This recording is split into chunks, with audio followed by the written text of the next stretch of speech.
आज अखिल भारतीय उद्योग व्यापार मंडल एवं उत्तर प्रदेश युवा उद्योग व्यापार मंडल को सड़क पर उतरना पड़ा, क्योंकि बांग्लादेश से निरंतर ये खबर आ रही है, निरंतर ये सूचनाएं आ रही। व्यापारी जो हिंदू हैं, उन्होंने करोड़ों अरबों रुपए का व्यापार बांग्लादेश में कर रखा है और वो बांग्लादेशी सरकार को करोड़ों रुपए का राजस्व देते हैं। बांग्लादेश की जनता को, बांग्लादेश के लोगों को सारी सुविधाएं मुहैया कराते हैं। बावजूद उसके वहाँ के व्यापारी और उद्यमी हिंदू के नाम पर प्रताड़ित किए जा रहे हैं, उन पर हमले हो रहे हैं, उनकी जान ली जा रही। अभी कुछ दिन पहले एक घटना आई, वहाँ के एक शाह व्यापारी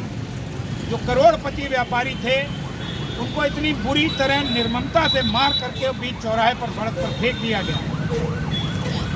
हिंदू के नाम पर जो अत्याचार बांग्लादेश में हो रहा है, जो हमले हो रहे हैं हिंदू बहु बेटियों के ऊपर, हिंदू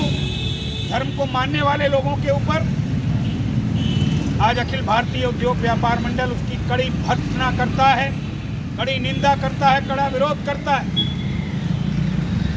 अभी तो हम सिर्फ अपना विरोध यहाँ पर प्रदर्शित कर रहे हैं, छोटे से एक प्रदर्शन के माध्यम से,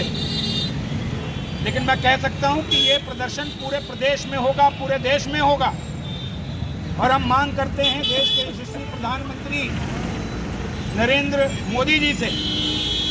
कि अब बांग्लादेश को मुंहतोड़ जवाब देने का समय आ गया है। बांग्लादेश की सरकार अपने राजनीतिक लाभ के लिए, जो बांग्लादेश में अराजकता फैली है, जबरदस्त महंगाई है, भुखमरी है, उससे जनता का ध्यान हटाने के लिए ये हिंदू कार्ड खेलने का प्रयास कर रही है। आप तमाम जानकारी कर लीजिए,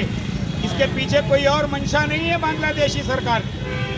जो नई सरकार वहाँ पर बनी है शेख हसीना के बाद, उस सरकार की विफलता को छुपाने के लिए वहाँ की जो यूसुफ की सरकार है वो हिंदुओं पर हमले कर रही है, ताकि जो हमले हिंदुओं पर हों और हिंदू एकजुट हों तो उसके खिलाफ जो कट्टरपंथी है बांग्लादेश का, वो खड़ा हो और ये संघर्ष हो और आम जनता का ध्यान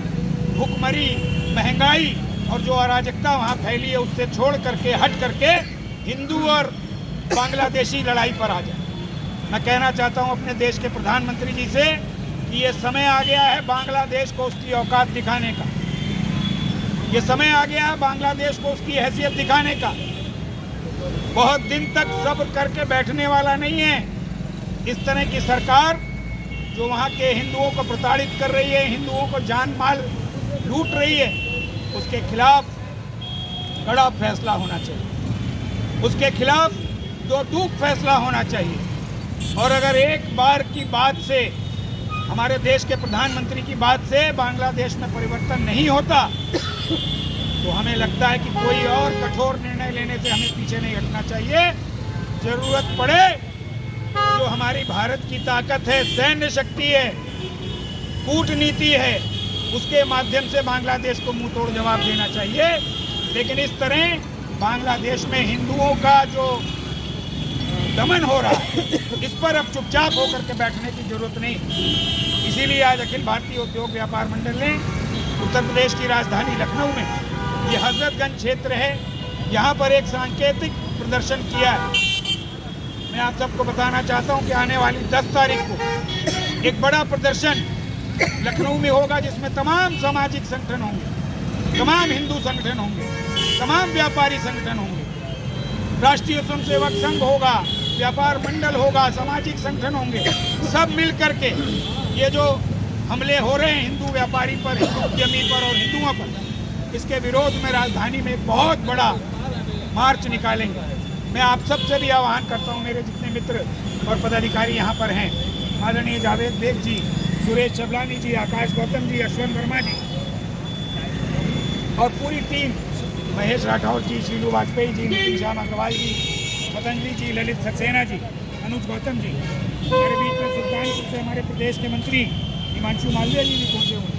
तो मैं सबसे अनुरोध करूँगा, जितने साथ ही यहाँ हमारे शुभम मौर्य जी, महामंत्री मलखान का नाम ले लिया, अंकित अरोड़ा जी भी हैं अपने बीच में, राजाजीपुरम क्षेत्र से, बहुत स्वागत है। और अंकित जैन जी भी हैं, ई रिक्शा, शीलू वाजपेयी जी भी हैं, प्रियदर्शन श्रीवास्तव जी अपने संगठन के संरक्षक, और सारे मित्र आदर्श अग्रवाल जी, सभी को साधुवाद देते हुए कि कल ये कार्यक्रम तय हुआ और आज आप लोग सब लोग यहाँ पर इकट्ठा हैं, पूरी शक्ति लगाकर 10 तारीख के कार्यक्रम में हम लोगों को एक बार भारत सरकार को जगाने का भी काम करना है कि अगर कहीं तब तक निर्णय लेने में कोई कमी रह रही हो तो 10 दिसंबर तक इस पर दो टूक और बड़ी कार्रवाई हो जाए, ये मांग हम लोग भारत सरकार से करते हैं। आज के इस प्रदर्शन के माध्यम से आप सब यहाँ पर इकट्ठा हुए, उसके लिए आपका साधुवाद।